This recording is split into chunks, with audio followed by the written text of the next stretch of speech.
Hello and welcome to Tolly Folly, a limited series podcast. We are on season 2 and this is episode 2 where we will be talking about the two Hindi adaptations of Detective Byomkesh Bakshi or Satyanveshi Byomkesh Bakshi.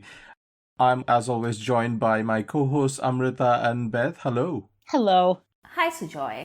We are talking about the only two non-Bengalis playing Detective Byomkesh Bakshi on this episode. Out of what I reckon 75 Byomkesh Bakshis out there out of TVs and movies and theater adaptations, etc.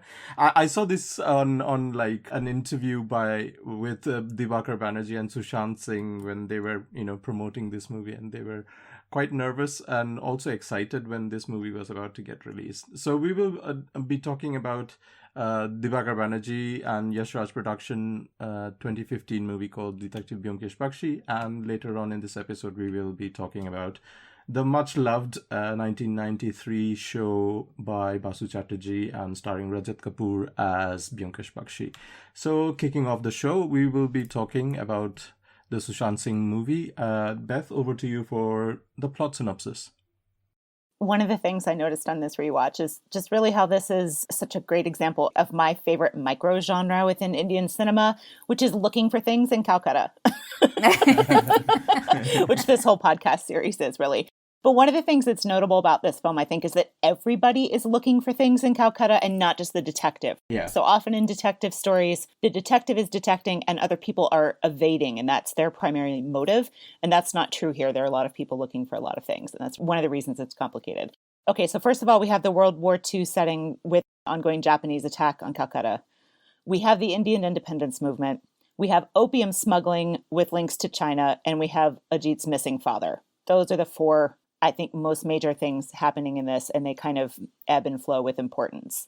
First two, mainly self-explanatory, except we also are going to meet a local politician named Sikdar and his nephew Sukumar, who are both involved with the Indian independence movement, and the nephew is breaking away from his uncle's political party. And that's how we meet Satyavati, because Sukumar is her brother. We have the Chinese opium smugglers, which is how the film opens, with that big attack in the very beginning scene where someone is blinded. And then also early on, of course, we meet Ajit, who approaches Byomkesh in the India coffee house to look for his missing father. And that takes a while to get going because Byomkesh is kind of an ass and Ajit won't have it, but he also really needs help finding his father. And he doesn't really reveal a whole lot of information up front, or at least not as much as Byomkesh would wish. But the basic gist is, of course, that his father, Bhuvan, is a chemist. He's been living in a boarding house run by Dr. Guha, and he has a very important pawn box. Over the course of the movie, Byomkesh realizes he's wrong about several of the assumptions he's made about how these different people fit together. And of course, we also learn over the course of the film that at least 3 people, maybe more, aren't really who they say they are. And that includes the femme fatale and one of the other boarding house residents, whom I know we'll talk about later. These 4 threads all do weave together in the end, eventually culminating with the realization that Bhuvan has created untraceable opium, remnants of which are in his pawn box, and that a map of spring day political events is actually a map of how the Japanese are going to attack Calcutta. And by the end, we find out who everyone really is and what their motives actually are. It's a very simplified version of the joy, right, that this movie is. Yes. So, Amrita, what did you think about Detective Byomkesh Bakshi? Can I just say, this is probably the best adaptation that I have ever seen. And I know this is going to piss off all the Bengalis out there who are going to be like, no, but you have to watch this Bengali version, you have to watch that Bengali version. But honestly, this is the most cinematic adaptation. And I was actually thinking about that as I was watching the Basu Chatterjee TV series. And we'll talk about that in a little bit. But there is a joy to this film. Every single frame has so much going on, and even the ones that aren't crowded, because it gives you this really great glimpse of a grand colonial city, which is something that we don't really think about Calcutta being anymore.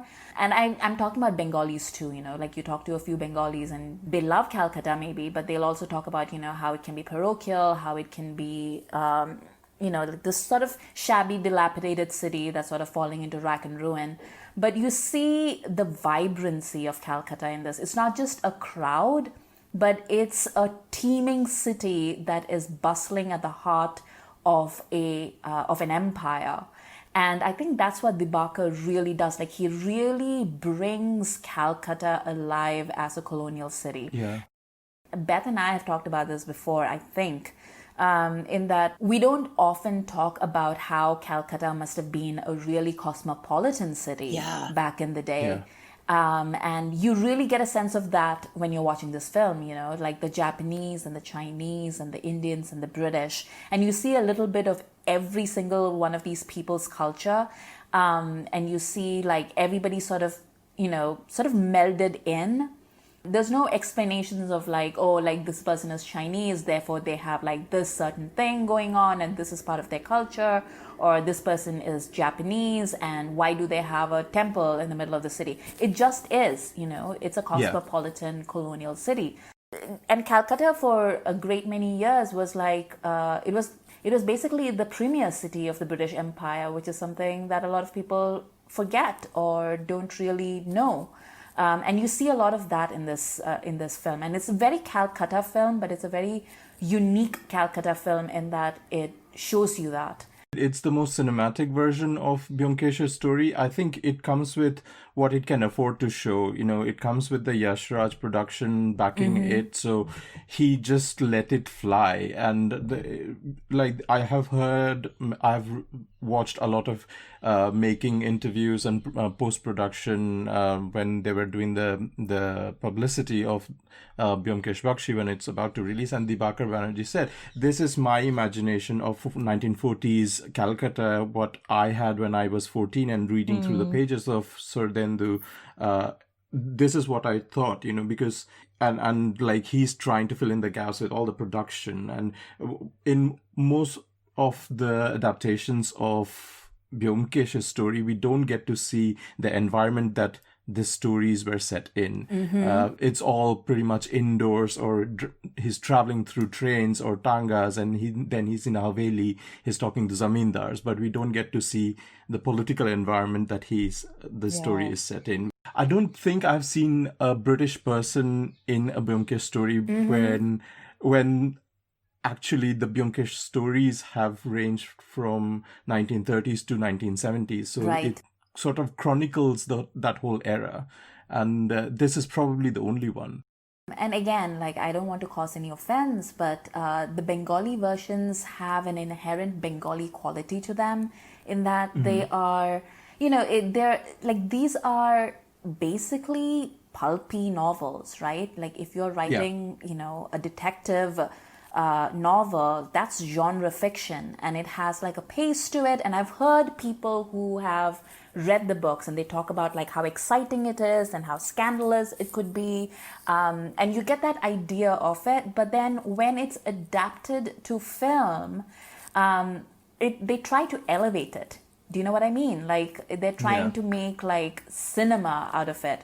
And I'm not saying that that's a bad thing, except like the Bengali version of cinema with a capital C also comes with a certain hermetic quality and a certain there's a staid feeling to a lot of the action that happens, and I don't mean like kind of like taken for granted that this is how the grammar and the syntax and how people are going to interact, and that is completely broken because this is like a 2015 movie with very contemporary ways of how characters interact with each other, but in a 1940s setting, and it's very true to its pulpy roots, like what you're seeing like 1940s. It actually harkens more to the kind of Hollywood detective films that were coming out in the 1940s, like the hard-boiled like Bogart kind of movies, like the Maltese Falcon and stuff. Like it has that sort of noir sort of feel to it and that energy to it, where you have like all these dangerous women and you have these mysterious men and you have, a detective at the heart of it who's sort of bumbling his way through and is probably too smart for his own good. And there's an energy to it that is like so vibrant, and it mirrors the energy of the city that they're in, and it is just fabulous. Like I enjoy it so much. I love this film. You can pause at any moment in the film and just look at everything on the screen, and it's so textured and it's so rich And it's so fascinating. And you feel like someone thought carefully about everything that you see. And not just in an overall, like, I want the feel of what I imagined when I was 14 in the 80s or whatever age he is. But that, and it is, I'm sure it is largely imagined, but it's rooted in something. Yeah. And you see just the care in this movie is through the roof. And yes, it has the budget behind it to do that, and probably the shooting schedule in some ways and other things like that. But multiple someones had visions for this film, and they made those happen. And it's, as a viewer, it's just, it's a treat, it's a gift. It's so special.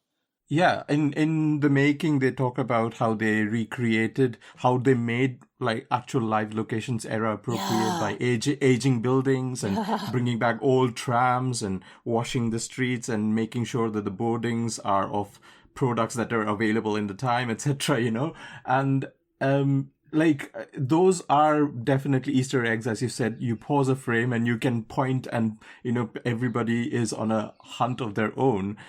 And I think this movie gives Dibakar and that freedom to explore those areas that he's really nerdy about, and it's still trying to tell a coherent story through those. But it's such a joy that all these things are married by a story that is just like amazing, and of course we'll talk about the performance as well. But coming back to Dibakar's direction and his technical team, what stood out for you? Like, what would be your pick, Beth? I think it's the set design, the physical items, or the digital versions of physical items that are everywhere. Yeah. I'm thinking about like Anguri Devi's, the femme fatale's car. You know that when Byomkesh is in that car, he's going to notice something, and you see what he notices. But at first, it could be anything, because even in her car, there's multiple things to choose from for what might be a clue, and let alone like her dressing room on the movie set. Can we talk about that movie set for a second? It's basically a throwaway moment. You need to see her dressing area, but you don't really need to see what she's filming. And yet you do see what she's filming. She has a whole separate character.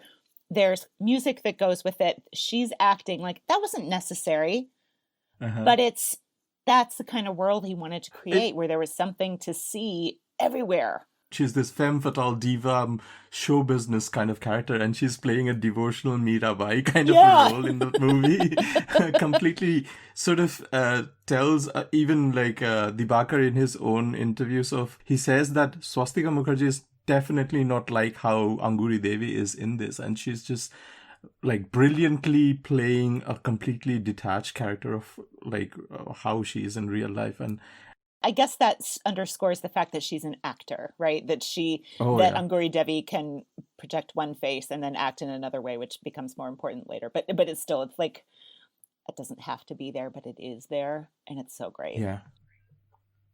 What about you, Amrita? What really impressed you? I mean, the set design, obviously, because like the care and research with which they have done the whole movie is just like, it's on screen, like you can't, like you'd have to be blind not to see it.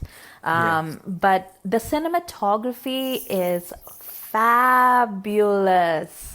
My God, that introduction scene for Swastika Mukherjee, where like you see him walking up to that abandoned building, and it's just him, and then it's just the vastness of that place, and you immediately get the feeling that there's something eerie and there's something important about it, but you don't know what. And he's sort of gazing like off. He's not really looking at the building. He's sort of looking off the building. And then you see him like walking up to that ramp. And then she is filmed at the end of that ramp. And then he gets that shot, up the ramp. And then you have like all those things going on, like it is fabulous, just absolutely fabulous. Like I literally had to stop the film and like gasp at it because it was just so amazing. Do you remember that Piku does that exact same framing? Yeah. It's still good there, but it's not as good. And then there's also like how they use music all throughout this film. Just kind of triggering you how to react to it, but not in a very throwaway kind of. It's very, very subtle. And the thing is, like, the music of this film it's by Sneha Khanwalkar, who needs to do like more work. Like, I don't know why she doesn't get hired more, but she's done, like, each of her albums has been just amazing. And like, I love the album of this film. Like, I listened to it on rotation. Like, I haven't stopped since the movie came out. And there are points in the film where you just hear a couple of bars, because it doesn't have, like, they don't really do the whole, like, filmy song sequence thing in this film. But you hear a couple of bars of, like, these different songs. And again, like, I just had to pause because they were just so perfect. And there's a point where, like, like, I had to go and, like, listen to, like, all the songs again and then come back to, like, watch the film because I just couldn't stop myself. It's fabulous. And then the opening shot, like, where you have the title credits and you're having that song about Calcutta. And it is fabulous. Like, I hadn't, like, that is not a song that I pay a lot of attention to on the album. And then I was just listening to the lyrics this time.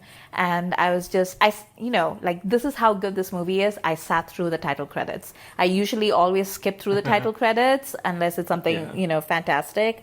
It's just brimming with details. Yeah. It's just brimming with details. Like the Janam track, right? When he's on the tram and the newspaper opens up and the headlines and everything. Oh my God. So much love. Years ago when we three talked about Talash for the Khandaan podcast, I was thinking that that opening song kind of came to mind for me. And this one's even better, right?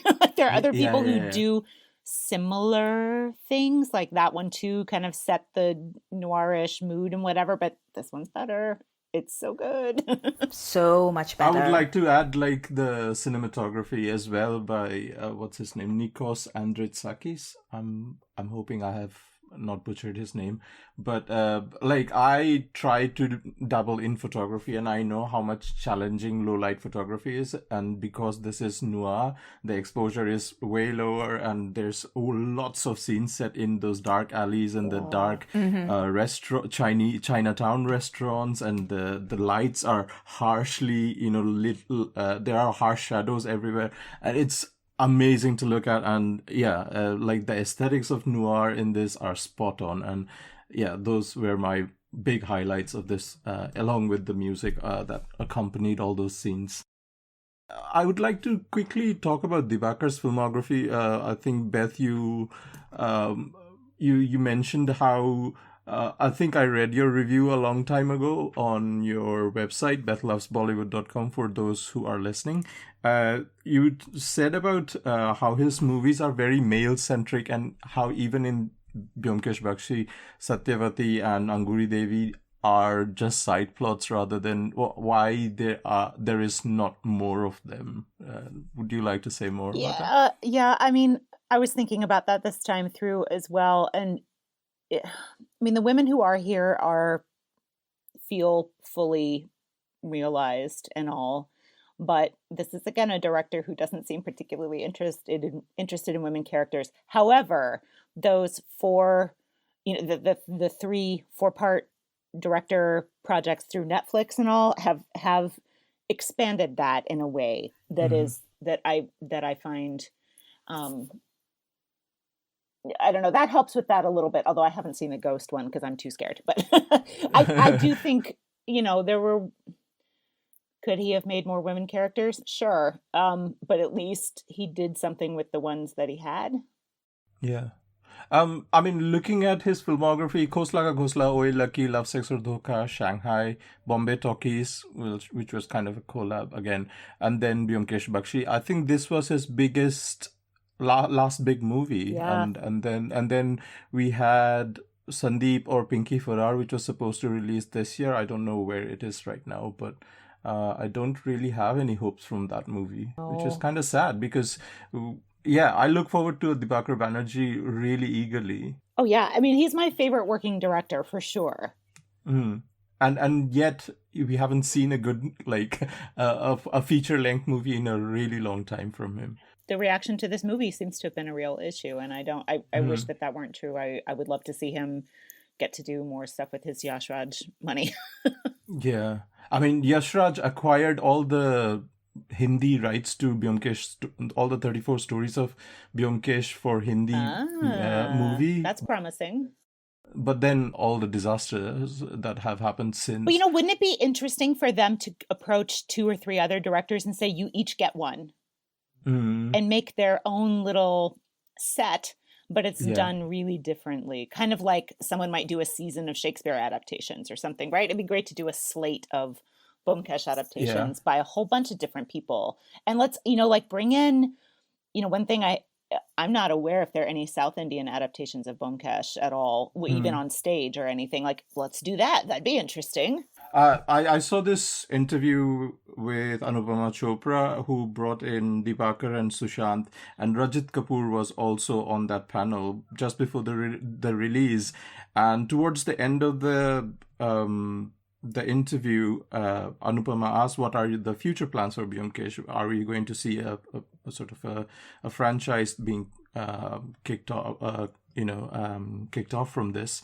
And the plan was, where he was like, Dibakar was just ranting, but he was ambitious about it, and he said that if a sequel were to happen, based upon the success of this movie, he plans on a cameo by Rajat Kapoor in the sequel as a character, and that would have been, oh my god moment for me if I were to cast that, you know.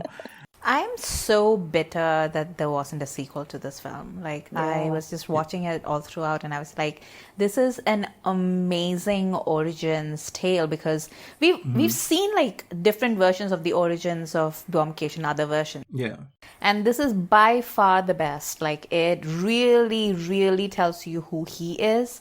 But also, like, the thing that this movie does is that it does the best job by far of explaining the roles of the supporting characters. So, like, Ajit in most other versions is just there, you know, like he's basically just writing about Byomkesh. Like, Byomkesh is doing everything, and then Ajit just shows up to, like, say random lines, and then most of his work happens off screen where he's like writing about it. But here, like, one of the great joys of this film is that Ajit is the muscle. He is basically Honey Badger, you know, like, he doesn't care, like, he'll like fight anyone. And there is an ongoing joke as well that Byomkesh keeps on reminding him to don't get into a fight, you know, because Ajit is so eager to, beat people up. And also, like, he keeps flinching every time Ajit, like, steps towards him, which cracks me up. It's such a great little thing, and especially because Ajit has, like, glasses, and he's talking about, like, how his father was disappointed in having him for a son, and he just wants to be a writer, and you'd think he'd be like this nerdy sort of, bag of dough, but he's actually like fighting half. He's like a pehelwan. Yeah. He is like doing push-ups in the hostel room, right? And he's also beating up like half of Calcutta's police force by himself. I don't actually think that that's true, that Ajit doesn't do things in the other adaptations. It was true in the Uttam one that we watched, but it's not true in the Anjan Datta ones, right, Sujoy? Yeah. Yeah. I mean, Shashwata is way too good for just being a side character, you know. This is kind of the thing. I feel that those, if they had the budget that Dibakar had, would be getting towards a lot of what we like about this. So that the idea of, like, inherently Bengali isn't going to be what is, like, lively or something as we like about this one. I'm not sure I agree with that, but I do think budget is a question. I also think, like, it does a really good job of introducing Satyavati, and obviously she doesn't have like a giant role in this film, but she also has she's smart, you know, like she thinks on her feet, and she's not afraid to use her class privilege in order to get things done for the greater good. And I don't know why she disintegrated at the end to becoming like a damsel in distress, like an actual damsel in distress. But except she's not more in distress than Byomkesh is. Yeah. And she doesn't get hit on the head with a rock. So But yeah, like I enjoy the fact like Satyavati was like a person in this as well. Let's bring back to Sushant and Byomkesh and his Byomkesh. Like, the vision is that this is a genesis story of Byomkesh Bakshi, which was adapted from many other Byomkesh stories, because in this story we also have Satyavati, which actually happens in a later story in Saradendu's literature. But we are obviously seeing an adaptation of the very first story, which is Satyamveshi, where he visits the hostel to find out what's going up with Anukul Guha's lodge, and the opium being sold, and then there are murders, etc. But he's also married other adaptations that we come across with Satyavati's story and the story of her brother Sukumar being a suspect, and there are lots of controversies, and people were not happy that Dibakar went and adapted. Why wasn't he really faithful to the text? What would you say? Yeah, because all the faithful adaptations are boring as hell. Like, that's why. Girl, stop. The bong's gonna get you. It's not like we haven't seen the other like faithful adaptations. Yeah, you're making a 2-hour long movie, right? You can't just say like, Anukul Guha is the baddie, and then that's it. But there's got to be more to it. But what did you think about Sushant as Byomkesh in this? I thought he was fabulous. I don't have any problems whatsoever with this. I think if you're going to make a lively, energetic film, you need an energetic actor. And he, for sure, does that. That song picturization that's not in the film, but where he's in his regular modern day stuff, and he kind of has this, he's in the parking garage and he gets gripped by the spirit of Byomkesh or whatever, and he transforms in that song. That song is a film in itself. And you see the scene of when he just kicks the football back to the kids, for example. Like, he has opportunity to be, I want to say, like, fully physical within the role. And it's very, to me, it seems perfectly appropriate, and he does it really well. But he's also not like a kid running around crashing into things or anything. It's all very appropriately done. And he portrays the youngness of this character, the youth of this character and that switch between supreme confidence, but also readily will admit when he's wrong and acts to rectify it. So like when he runs off, half shaven into the cab to go to the police officer, and he's, things like that. I just feel that there's a youth to this. He's very enthusiastic and curious about things. Oh, yeah. And he's like, kun hua, and he's happy about that kun has happened. And then, but there's also like, this is the first case of Byomkesh Bakshi, and that's what we are being told, right? But there's also some sort of a reputation that this guy has, and that's why Ajit approaches him. Right. Like, in the India coffee house, before even we get to see him, this guy just approaches him, Ajit, and says, मुंह देखता हूँ तो मुंह तोड़ देने का देखता हूँ तो मुंह तोड़ देने का मन करता है, as in like when I see him I just want to punch his face. It's very clear, like, from like what Leela's husband says and like what other people say, that he has this reputation of being really obnoxiously smart, and he's been offered the post of being a maths lecturer. So obviously if you're in Calcutta and like you have been offered the post of a maths lecturer, I feel like you must be obnoxiously smart. Like, that's not something that just falls in your lap. But he's also like, like Beth was saying, like the youthfulness of this character is so upfront and central. He is like, and you really see that in his scenes with with Swastika Mukherjee. Like, he's so shy around her, like that scene where she takes off her wrap and she is standing in her swimsuit before she leaps into the water, and he literally averts his eyes, and it is so cute. And then, like she's sort of teasing him all throughout the film, and he literally has no idea how to deal with her.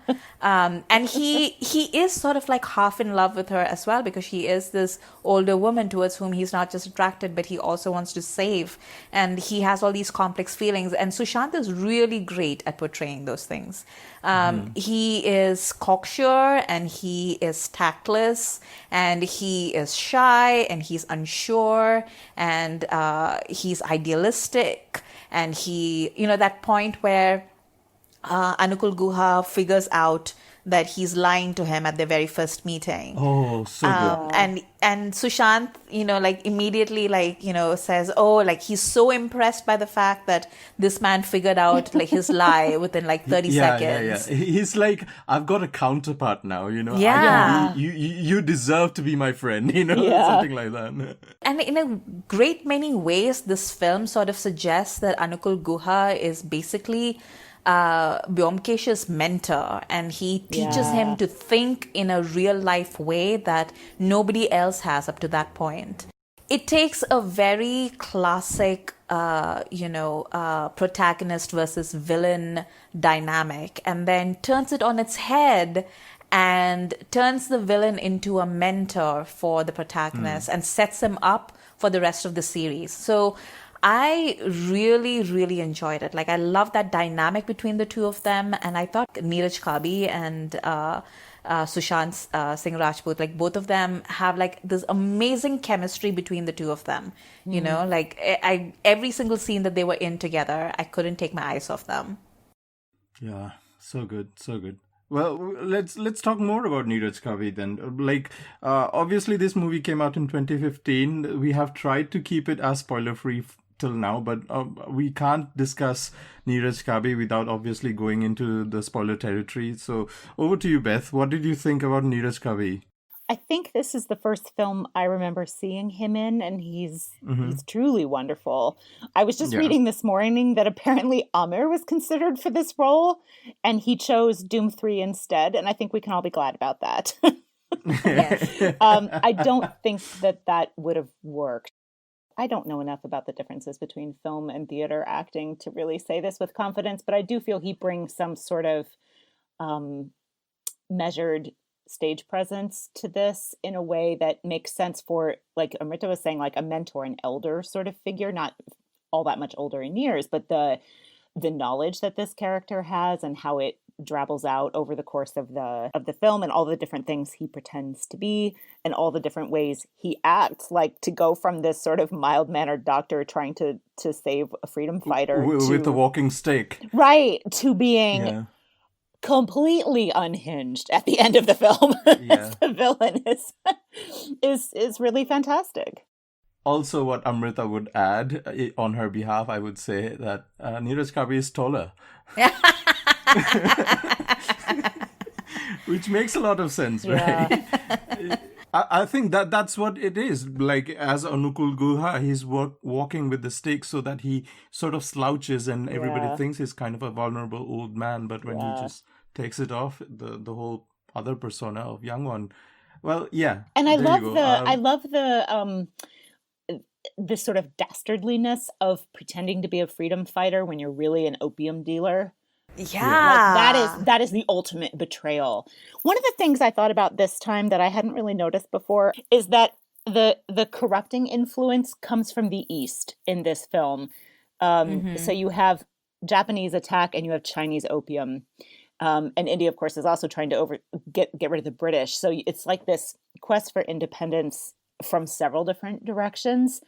And that is another really amazing part of this film, because in most things, we've sort of internalized the whole Occidentalist sort of narrative of just looking towards Europe and thinking about how we figure in terms with the West. But in this movie, we're really looking at the East, and we're looking at all the things that are happening in our neighborhood and how it affected, how we affect each other. And that was a big thing for me. And I really like the character of Wilkie, like the Yeah. police commissioner. He's just dry, like I really enjoy the things that he says. And am I remembering correctly, but did we once find out that he actually learned to speak Hindi really well, and then he showed up and Dibakar was like, please, you need to like mess up your Hindi a little bit more. He is in a bunch of movies, so I feel like that's quite possible. Yeah. But yeah, he does like a pretty good job. Like he can't hit the hard consonants, but he does a pretty good job otherwise. Like he really, like I think he does like a pretty good Hindi accent, to be honest, even though like he, like, the cadence is off. And he, but like most of the characters, like, like we're talking about like Calcutta Chinese, we're talking about Chinese, we're talking about people from Rangoon, from Japan, and we're talking about like China and Japan, and like that rivalry, like all these different things. It's so complicated and intricate and interesting, and we don't see those stories told in our cinema, and I wanted to see so much more, and I'm so sad that we will never see it. I just want Dibakar to make more of these. I just want him to spend the rest of his life making these if possible. Not to forget, there is also a Punjabi immigrant who is playing a taxi driver in Calcutta. Right. Yeah. But to bring back Neeraj Kabi, I would just like to mention one thing, that the opening scene where we only get to hear his laughter, and that sort of foreshadows in the later scene, that same laughter, there, what you said about the stage presence, there's a fine line between just, going and hamming it up to 11, but he's like eating scenery, but also he looks evil when he there is a transformation. Like the camera pans around the final discussion table where all the exposition is happening, the final reveal, and we see we entered the scene of Byomkesh narrating the story, and we see him as Anukul Guha, but by the end of that narration, he's turned into Young One, and he's just laughing his eyes out. So good, so good. In Hindi cinema, maybe others too, there's this very strong tradition of focused hamming. And that's what he's doing. And so when you think about like Amrish Puri or someone like that, like it's bananas, but it's very, very focused in how it's done or what it's directed at or anything like that. And I feel like he can join the ranks of Hindi film villains very nicely with this film. It's fantastic. I would also like to talk about the relationship between like Anukul Guha's character and Swastika Mukherjee's character, because it is one of my all-time favorite cinematic relationships, I think. Because like in this particular version, like I have spoken about this before, but there's a scene in which he lends Sushant's character, he lends Byomkesh a coat of his to wear I saw that. Yeah, to Anguri Devi's house, and Sushant shows up and is escorted to her bathroom where she's in the bath, and cue a lot of bumbling and awkwardness, and then they sit down, they have this conversation, and then Anguri Devi has this moment where she leans close Smells to him. the coat. Yeah, she leans close to him and takes like this big whiff of him, and you think that she's flirting with him, when you see that scene. Yeah. And she's just like really close to him, and then she repeats that, in a later scene where the Sigdar character is dying in the dining room table, and she doesn't want to let Byomkesh get to him before he dies. And then again, she's sort of like plastered up against Byomkesh, and she's again like, she's not like, she kisses him, but she's not really focused on kissing him. She's again just like smelling him, and she's just and you can see on her face that it's not the same, and she steps back because Byomkesh is wearing his own clothes at that point. And this time around, when I was watching the film, I saw the point where Byomkesh, in his first private audience with Anguri Devi, he has stolen these letters from her purse, and he's showing them to Anukul Guha's character. And there is a point where they're trying to decipher as much as they can from the letters. And Anukul Guha picks up one of the letters and sniffs it. And I had never paid attention to that before. It is so perfect. Like immediately I was just like, ooh, that's what's happening. And they are like, so like, the way that they describe, like she describes her relationship with him and how much she yearns for him and how she would do anything. And you see like Byomkesh trying to understand that, and he literally cannot. Like he does not have the emotional range at that time to understand what she is talking about. Like he just doesn't get it. And maybe that's why at the beginning we see the scene of his girlfriend saying, I'm marrying someone else. Yeah. Which again doesn't feel like a strictly necessary scene, but he has experienced a woman who loves him being like, I'm going to marry someone else anyway. And here is a woman who loves somebody who will murder for him, even though he's destroyed her family and her home.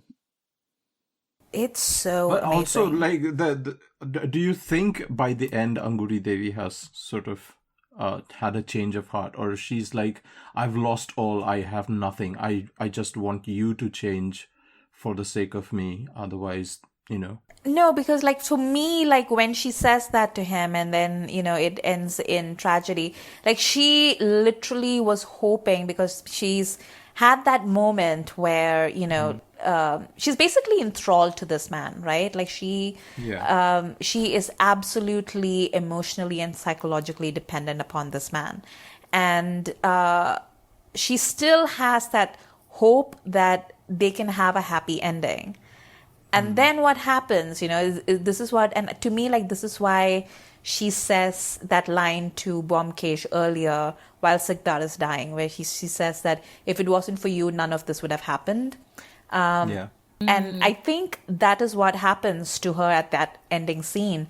Byomkesh happens to her. And suddenly there's like, like the melody in her head has a jarring note. And she's like, wait, what is happening here? Like, what are we doing? Like, where are we going? Like, what happens next? And then she reaches out for reassurance, but he can't give it to her because, like he has other ambitions that are much more, I want to say like they consume him, the way that he consumes her, his ambitions consume him. So, he can't put that aside to like reassure her any more than she can put him aside to reassure Byomkesh. And so what happens is, there's no other way for that story to resolve itself. And it's just fantastic. There's also some sort of a symbolism in the way that the story ends at the point when Young One, or Anukul, whoever you want to choose to call him, we never get to know his real name, but he's decided to stab his own eye. So his sort of perspective is very single-eyed. He's cyclops by it, and he is completely now driven by revenge, and he needs to come back as Young One. Rather than, the other perspective of it, or the other facet of his life is gone completely. That's how I read it. I don't know if that's true or not. That's a very smart reading, I think. Yeah. Moving ahead with Ajit, as we talked about the physicalness of Ajit, played by what's the actor's name? Anand Tiwari. I think the beauty of this is that in most of especially in Satyam as well, Byomkesh happens to Ajit. But in here, Ajit is the one who brings the story to him, Yeah. Without Ajit, nothing of this would have happened. Yeah. And I think that's a very smart switcheroo that Dibakar has done. But also, like, there's a lot of physical comedy that Ajit brings to the show. Yeah. Like when they visit Watanabe's dentist, whatever, and he's like, "Mere dost ko," he's got a toothache, and he's like figuring out, and like a second later, he's like, It's so good. It's so good.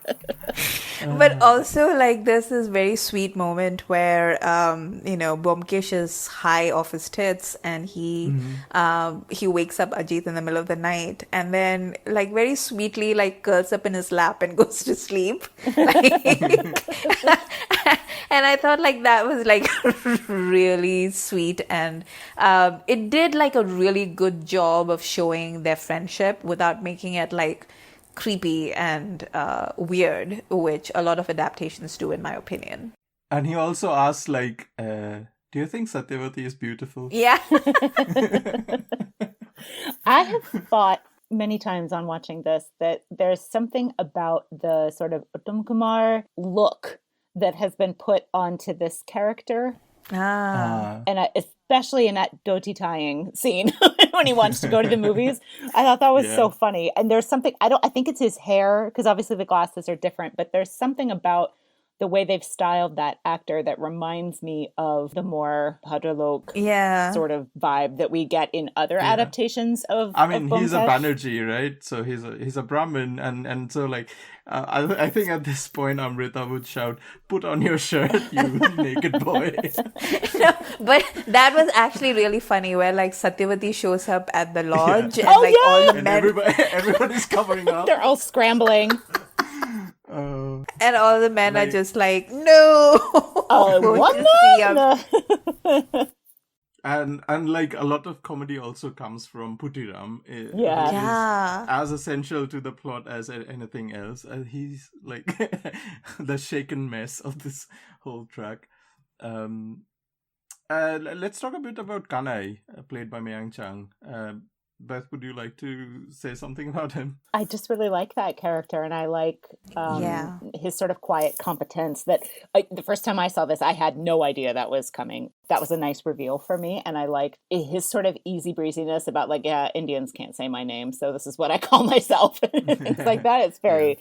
I think that's a really nice little role, and he does a good job. And also that whole bit about do you know Chingling, that being a code. There's so many details that you discover it with every single rewatch. It's brilliant. Like we earlier talked about the soundtrack, but what's your favorite track in this movie? Oh God, I can't choose. I have one very strong one. Like, all of them are great, but I have a very, very big strong one. Oh, which one? I think I like the Byomkesh in Love, that track, because it's got that whole pop alt rock kind of thing going on, but then there's the whole alap that the lady sings. Usri Banerjee, I think that's the singer that's been credited, but she sings the Jao Jao Saiya More or something like that, and it's really such a great fusion track, and I simply love it. And that plays under the fight at the end, right? Which is a funny, like, when you think about the name of the song and the and what's happening with the contrast. Yeah, the Anguri Devi, like, she's letting go of her love. You know, that's the theme. And also, like, Calcutta Kiss is such a. That's my favorite. It is so stylish and evocative. And I wish there were a little more of it in the film, but I understand why there isn't. And I just love it. It's so catchy. What about you, Amrita? You haven't said I think Calcutta Kiss would be, like, just like a tiny bit of a edge. Honestly, like, it's very hard for me to choose because they're all so amazing. It's an amazing album. Like, everyone should listen to it. Like, if you haven't heard it, then get it today because it's absolutely fabulous. It's a real argument in favor of having different composers and musicians work on a soundtrack because they all bring something different to it. And I mean, for some people, maybe it's a lack of cohesion and they don't like it, but I thought it worked so well to mirror the cosmopolitan nature of the city, the complex nature of the story, all these different characters. Like, there's just so much happening in the film. Why shouldn't that be reflected in the music that they use? What was your favorite scene in this movie? And what was your least favorite scene? Or what didn't work for you as much? For me, this time, it's when Byomkesh bluffs his way into Sikdar's house during the political rally by just pretending to be Special Branch. I just think it's so funny. His confidence is really, really endearing and funny. I also like a similar scene where he barges into the fancy dress party with Wilkie, And Wilkie's literally above them on the stairs. And so you're reminded of the hierarchy that exists between them. You can call yourself a truth seeker however much you want, but you're still not the chief of police in Calcutta. But then someone else cuts Wilkie down to size by commenting on how good his costume is. And he's like, it's my uniform. That scene always cracks me up. Like, It's so good. I had completely forgotten about it. No, I really enjoy the way that he has this long suffering expression on his face, and he's just like, it's my uniform. Yeah. This cracked me up. Just another day in Wilkie Land, you know. Yeah. I didn't remember the part where Byomkesh barges into Wilkie's office trying to clear Sikdar, and he has this officious underling who's just like, well, you can't just like, and he calls him Babu in this like really like awful, tone, like, it's clearly meant to be like some sort of dig. And he's like, Babu, you can't go in there. Like, that's the Bada Sahib's office. And Byomkesh is like trying to talk his way in, and like he literally picks up the newspaper and says, look, I'm famous.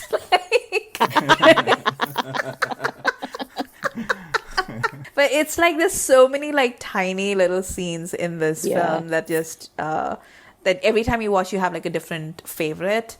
I didn't understand that part about the woman in the balcony outside this window. Like, what is that supposed to be? I don't know. It might be a throwaway to something. I've wondered that too. Because that happens like 3 times, I Yeah. think. I counted.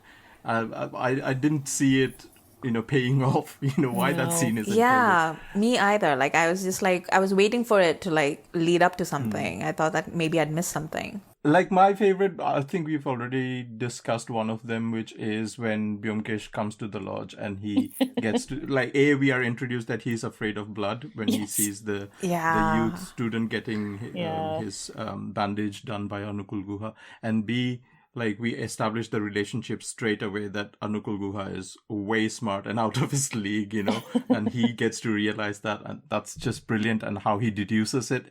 And it's done in such a playful way, and we get to see, Sushant's face light up completely. Yes. And I think the second one would be the introduction of Byomkesh, because Ajit just revolves around that carom board, and we are not shown his face until Byomkesh starts deducing what could have been the possibilities of the fate of Bhuvan Banerjee, and it's such a really well crafted introduction. It's not bam bam, here's Byomkesh Bakshi entering the room, but it's so good. And also, you don't expect him to get like decked in the face like that, Really gets your attention. It's the opposite of a hero introduction. Yeah, I think like Dibakar has also talked about initial drafts having a more hero wala entry where there is a murder happening and somebody's knocking on the door, and cut to somebody knocking on the door opens, and Byomkesh is actually in some other location when he's entering the lodge. So that's the intro that he actually wrote for a previous draft, but he said that was just an intro. It didn't move anywhere from there, So this was a much better one, which I appreciate. You asked about scenes that don't work, and there's a thing I've never understood, and maybe you both can help me with this. The Japanese character confuses me, and I don't understand why we would assume he would be part of the Indian independence movement. I think it might have something to do with Netaji Subhash Chandra Bose, who at that time was allied with the Japanese. Oh. Because like this is 1 year before the famine. Right. Pretty much right after this film is when the famine would hit Bengal. And so I think like it's a time when there's like a bunch of different things in flux in in politics and in society. So He could be from the culture that's currently bombing Calcutta but not agree with it. Obviously that would be completely reasonable, but I feel like we don't quite get enough of him to make him make sense for as much as he's actually in the film. What about you, Amrita? Is there anything that didn't work for you, or why do you think that this movie didn't work at the box office? I think it didn't spoon feed enough for a lot of people. I think there's like, because there's literally so many things happening all at once. It's kinetic. It moves from one scene to another without any loss of time. It packs so much densely. Like Byomkesh asks, "Tumhare pitaji ke paas baksa hai?" And the next thing, he's opening the baksa. You know, it's just so brutally cut. It's a thing of beauty. And also, like, it's like I feel like India doesn't really do a lot of detective fiction. Like, we do a few like mysteries here and there, but they don't tend to be like detective fiction. I think that's honestly, like, I've only ever seen Bengalis do it as a genre thing, more than like. And the whole association, like sort of a childhood nostalgic thing that comes from Bengali literature, is very Bengali centric, and this kind of also pissed off the Byomkesh purists as well. So, oh my god, the Byomkesh purists are insane. Like, I remember there was this entire debate online about aloo bhaja and whether it looked like aloo bhaja. Why did it look like potato wedges? Yeah, like, what was that? Why the kiss? And how, like, Dibakar Banerjee is a Delhi Bengali and he's not enough of a Bengali. Like, all that kind of stuff that came out in the wake of this movie. It was just ridiculous. I think the whole problem was the big reveal about Anukul Guha being young one, and just a whole, like, people didn't expect so much to be thrown into the platter, including like the Japanese invasion, the opium and heroin, and everything, into a murder mystery kind of a story. They were just, because we were expecting Byomkesh Bakshi of Rajat Kapoor, which we will segue into in a while. That's the Byomkesh that they are familiar with, and then this becomes on a sort of a global story rather than just stuck to the alleys of Calcutta. I suppose it's true that if you don't watch Bengali movies, you haven't seen Byomkesh since that 90s TV version, right? Yeah. So, yeah, that's unfortunate. So, rewinding time, we go back to the summer of 1993, where a TV show called Byomkesh Bakshi aired on Doordarshan National Channel, and it's thanks to coronavirus, it also got telecasted in Doordarshan this year, and lots of people apparently binge watched this on YouTube, and it's still very, very popular, and people talk about it fondly. Amrita, do you want to intro this show? Yeah, so Byomkesh Bakshi aired on Doordarshan between 1993 and 1997. There were actually 2 seasons and there were 34 episodes of about 40 minutes each, so not like super long. And the series was directed by Basu Chatterjee, who also adapted the episodes from the novels. And it's basically structured like every episode was adapted from one particular novel, except for like maybe I think there were like a couple of novels that were adapted as a 2-part series, and Chudiya Khana was one of those. And it starred Rajat Kapoor as Byomkesh and KK Raina as Ajit. And if you don't know who KK Raina is, you should look him up. And he's definitely one of those, that guy characters that you'll see in Hindi film. And it is generally held to be one of the best critically reviewed adaptations of Byomkesh Bakshi by Bengalis and by Hindi speakers alike. It holds a very nostalgic and affectionate place in people's memories of it. And it's generally held to be part of, the golden age of Indian TV. And a lot of people, even today, when you ask them what's their favorite adaptation of Byomkesh, they will automatically go back to this particular series. But how true is that, though? Yeah, like, I personally didn't grow up watching it. And I've always wondered why I didn't watch it, because I love detective fiction. I did watch a bunch of Doordarshan serials when they were coming up. Like, I remember Bunyad and Nukkad and Ye Jo Hai Zindagi and Hum Log and all these things, Wagle Ki Duniya. Like, I remember all of these. So I was like, why don't I remember watching Byomkesh Bakshi? The bongs wiped your memories. I watched the first episode recently and I immediately understood why I didn't watch it as a child. Isme cocaine hai. That's why.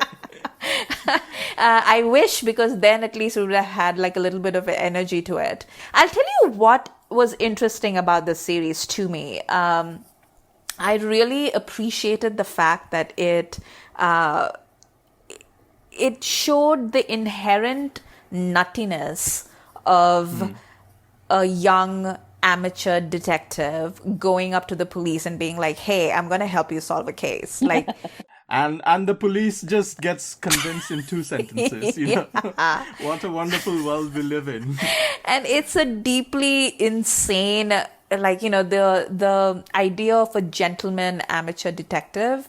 It is inherently insane. Like, if you and I walked into the police station and we were like, hey, I am a truth seeker and I am going to like find the truth of like whatever murder is going on. Like, in the modern context, you would immediately be suspect number 1 because, you know, most killers like to involve themselves in the police investigation.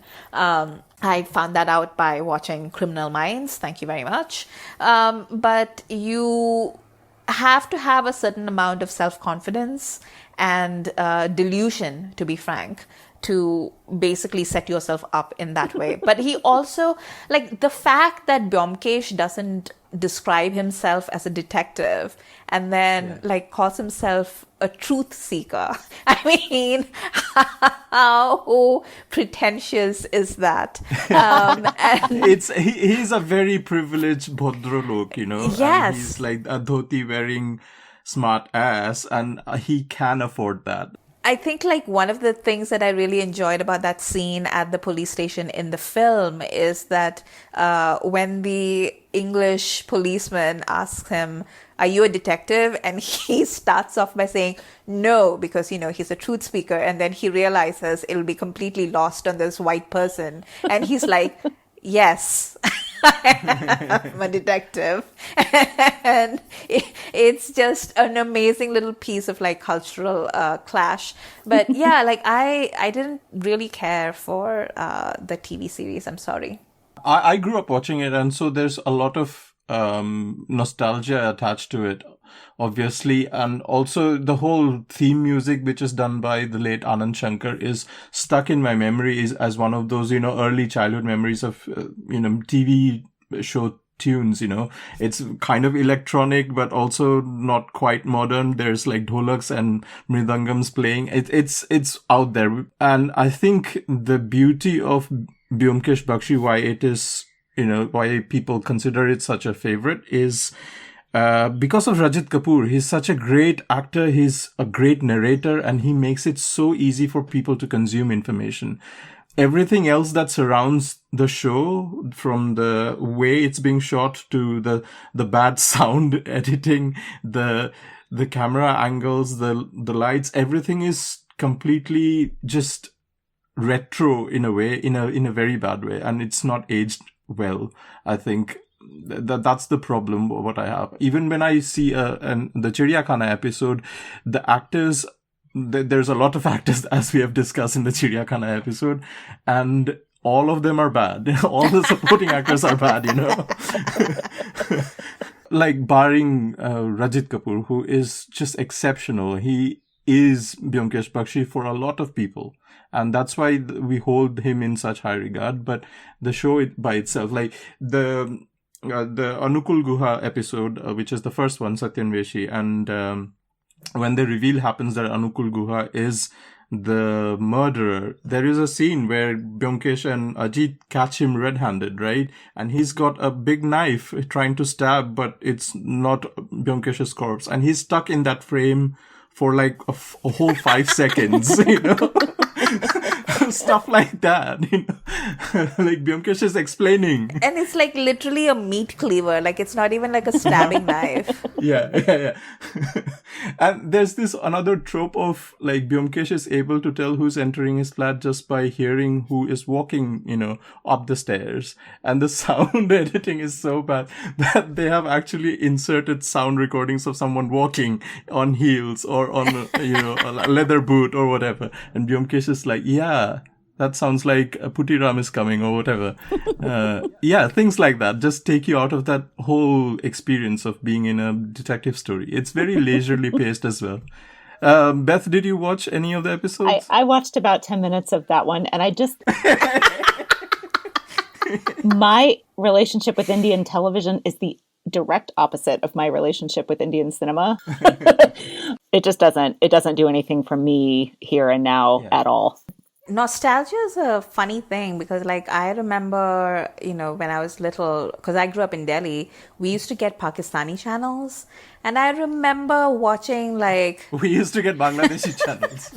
And I remember watching, like, Pakistani dramas. And in my memory, they were, like, super funny. And, like, I just remember, like, how engaged I was in, like, in them. And then I go back and I watch them on YouTube. And it's, like, some of them are, like, literally just this literal stage plays. Like, it's not even, like, the camera doesn't move. It's, like, literally there's a stage and, like, people are entering and exiting off the stage. Like, it's insane. Like, I'm just watching it and I'm just like, but in my memory it's so different and it feels so different because you watched it at a much different point in your life and you were much more accepting of a lot of things, or rather gullible. Yeah, that too. My final question to you both, to wrap things about Byomkesh Bakshi on this episode, is why the unibrow? I have no idea. Why? Well, when I started the TV show, I instantly thought that Raja Kapoor does not exactly have a unibrow, but it's really close. And to me, it looked like that's what they were doing. So I've heard Dibakar's explanation, and it is basically to make people sort of dissociate with Sushant Singh, the actor, and be invested in this, completely visually different person who is Byomkesh Bakshi on screen. He's done that before with Imran Hashmi in Shanghai with his brown teeth and all that. So, I feel like that was basically counterproductive because when I first saw this film... It's quite distracting, isn't it? But like eventually you settle into the movie and it takes you over and you forget about it and you sort of accept it. Like by the end of the movie, I didn't even notice it. But the first, I would say like 15 minutes or so of the film, the first time I watched it, I was just staring at his unibrow. Like I was just like, what is that thing between his eyes? Like, why is it there? And it was very distracting. So I don't really buy it. So final thoughts on both Byomkesh Bakshi, Sushant, Dibakar, Banerjee, whatever you want to say on this episode. I want more Dibakar films. Whether it's Byomkesh, and I'm very sad that we probably won't get to see another Byomkesh film from Dibakar because I think he just knocked it out of the park. And if you haven't seen this film, you absolutely must watch it because it is fabulous. But I would just be happy to watch Dibakar make any film, to be honest. Like I just want to see more work from him. I completely agree with all of that. And Amrita and I have discussed before, and I'll say it again to keep manifesting it for the universe. We would like a Dibakar rom-com starring Shahrukh. Yes, please. Thank you for your attention to this matter. For me, I would like to see another Byomkesh movie being made by Dibakar, and that would be the Agnivan story, because that will also tie together with Anukul Guha returning to the story, because that's what is in the canon. Who else could play Dibakar Banerjee's Byomkesh Bakshi? I mean, those are like pretty big shoes to fill. Yeah. He's very good at casting, I think, or whoever works with him on casting, because I keep thinking back to Shanghai, which is not a film I've actually revisited, but I love Farouk Sheikh in that film. So if you can do something like that with Farouk Sheikh, I think that you can come up with somebody else to play Byomkesh. Yeah. By that time, we get such a film, if we ever do, it's going to be basically 10 years since this one. And I think that the very legitimate, very real grief over Sushant will have maybe passed a bit. And whatever disappointment this film seemed to give to certain people, maybe those will be over and we could get a great new film. So that's been the episode 2 of Tolly Folly on Byomkesh Bakshi. Beth, where can people find you? I am on Beth Loves Bali at Twitter, and as Sujoy nicely pointed out, I do have a blog where I talk about Bengali detectives and others, BethLovesBollywood.com. Where can people find you, Amrita? You can find me on Twitter at Amrita IQ, but I also have a YouTube channel in which I talk about books and sometimes about film and other things, and it's called Amrita by the Book. And I'm Sujoy, and I'm on Instagram and Twitter at the rate 93K. Do listen to our other podcast, Khandaan podcast, with me, Asim, and Amrita, where we talk about all things Khan and all things Bollywood. Thank you for listening, and we'll catch you next time.